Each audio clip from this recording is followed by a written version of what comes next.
नेताजी सुभाष चंद्र बोस की जो मूर्ति का आज अनावरण हुआ हमारे स्कूल में, ये बहुत ही सौभाग्य से ऐसे हमारे मौके मिलते हैं कि लोग तरसते हैं कि इनकी मूर्तियाँ हमारे यहाँ लगें। ये महान देशभक्तों के देशभक्त, इनको महात्मा गांधी जी ने भी कहा था, देशभक्तों के देशभक्त। और महात्मा गांधी जी को इन्होंने राष्ट्रपिता की उपाधि भी इन्होंने दी थी।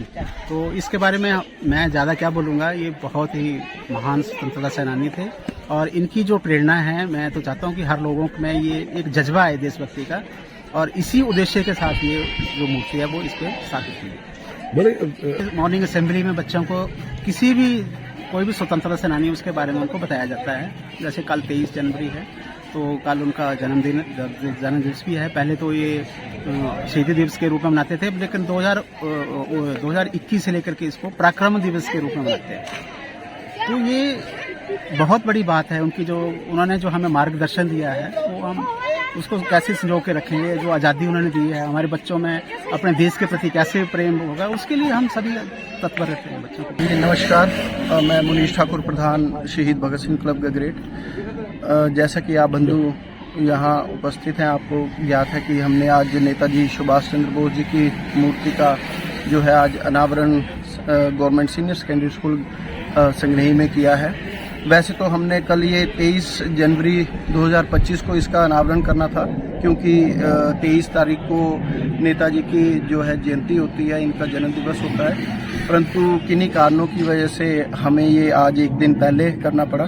तो मैं इसके लिए सभी का आभारी हूँ कि आप एक छोटे समय में यहाँ पर पहुँचे और हमारे बीच अपनी उपस्थिति दर्ज करवाई। देखिए, हमने जो अपने क्लब का नाम, जैसे आपको विदित ही है कि शहीद भगत सिंह क्लब रखा हुआ है, गगरेट में हमारा मुख्य ऑफिस है। और जब हमने इस क्लब का निर्माण किया था तो हमारे जहन में कुछ प्राथमिकताएं थी कि किन किन प्राथमिकताओं पर हमने कार्य करना है। समाज के ऐसे कौन से क्षेत्र हैं जिनमें हम एक यूथ जो या बड़े बुजुर्गों का साथ लेके क्या कार्य कर सकते हैं, चाहे वो गरीब बच्चों की स्कूली शिक्षा का माध्यम हो, उनको पाठ्यक्रम की जो सामग्री है वो उसका प्रबंध कराने का बात हो, या गरीब जो पिछड़ा हुआ वर्ग है उनको जो सरकारी सुविधाएं मुहैया नहीं हो पा रही हैं, तो प्रेस के माध्यम से भी या हमारे जो भाई बंधु हैं इनके माध्यम से हम यथा उचित जो भी हमसे बन पड़ता है उनकी वो सहायता कर पाते हैं।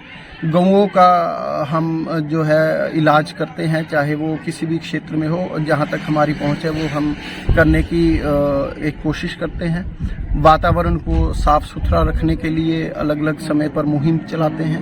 नशा मुक्त जो एक भारत है, सरकार द्वारा भी उसके ऊपर कई प्रोग्राम किए जा रहे हैं, उसके ऊपर भी हम अपनी तरफ से कुछ न कुछ समय समय पर एक प्रोग्राम जो है ऑर्गेनाइज करते रहते हैं।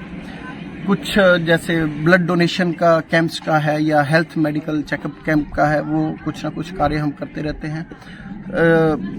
धार्मिक सरोकार या सांस्कृतिक सरोकार जो हमसे उचित जितना हो पाता है वो करते हैं। उसी कड़ी में एक शहीदों को हमारी आने वाली जो जनरेशन है वो भूल ना जाए, उनकी कुर्बानियों को भूल ना जाए, आज़ादी में उनका क्या योगदान रहा उस चीज को भूल ना जाए, और आगे आने वाली जनरेशन्स को भी इससे जो है अवगत कराएं। उसके लिए हम स्थान स्थान पर अपने फंड्स इकट्ठा करके या समाज के कुछ वर्ग हैं जो हमारा इसमें आर्थिक रूप से हमें सहायता भी करते हैं, उनका योगदान करके हम जगह जगह पर ये स्मारक बनाने की कोशिश कर रहे हैं।